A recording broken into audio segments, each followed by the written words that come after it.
good, man. Do you believe in God? I do. Which God do you believe in? I don't have a specific God that I believe in. I don't think that any of the religions get it quite right. I think they're pretty close, but I don't think they get it right. Okay. So I don't subscribe to any. Interesting. So what makes you say, like, the religions get close, but they don't get all the way? Like, how do you know what all the way there is?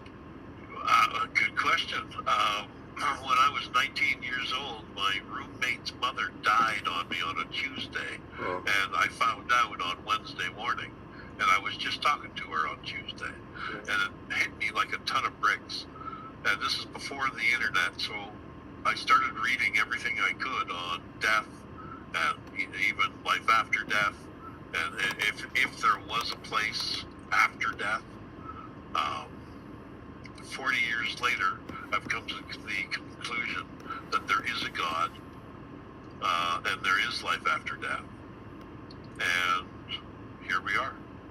Okay, so I'm still not sure, like, why you say the religions get close, but they don't get all the way there. Like, because a lot of religions say that there's a God and that there's life after death.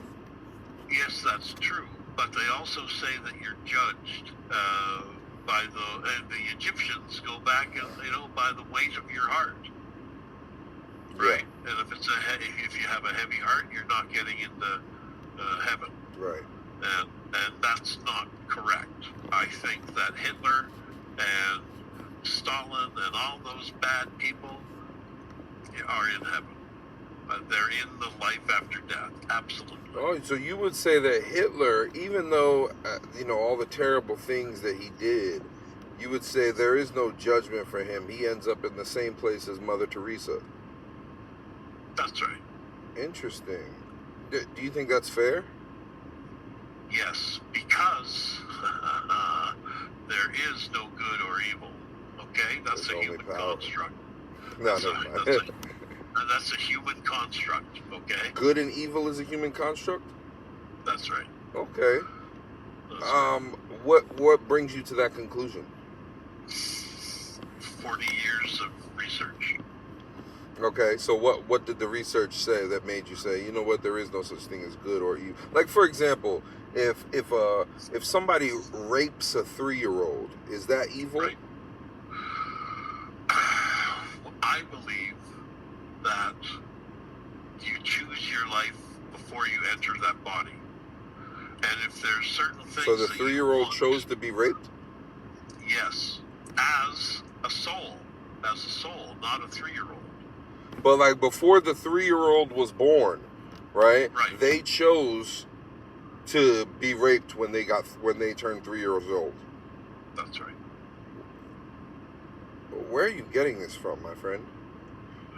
From what I've read for the last 40 years. What have you read in the last 40 years that told you that 3-year-olds choose to get raped? No.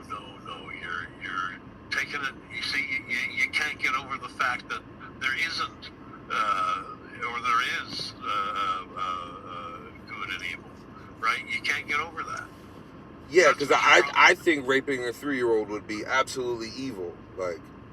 Right, and it sounds evil. Yeah. Right? And I would, if that happened to my 3-year-old, I'd probably think very much like you are thinking right now. But you're saying the 3-year-old, before they were even in their mom's stomach, chose to be raped at 3. That's right. And the rapist is sitting right next to them. Choosing to rape? That's right. No one loves you more than I do, so I'll be the villain.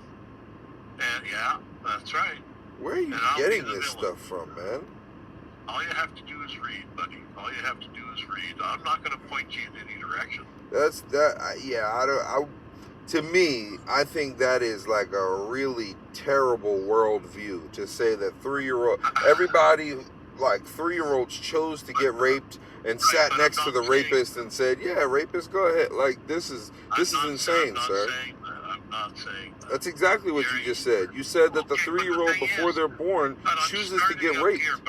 Hang on a second. I'm starting up here, okay? You're somewhere down here.